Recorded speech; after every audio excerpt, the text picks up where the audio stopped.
দাঁড়ালে বসলে লালটাকে টিপতে হবে, লালটাকে না তো টিপেছি টিপেছি।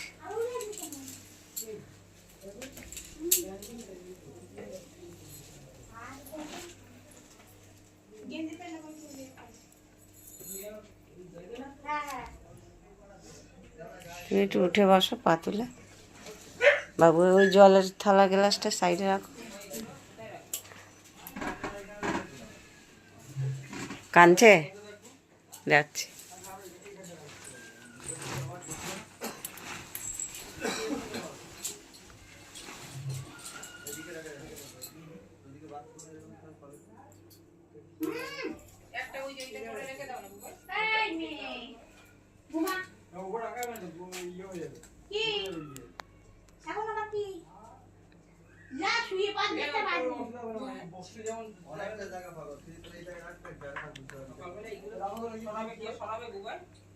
সরাবে কি করে? আর এখানে লোকদের বেরোবার কাজ করবে কি করে? তোমরা যে এই করছো, আমি তো যা বলতে তাই যার বাড়ি বাড়ি সে আমাকে যেতে বলে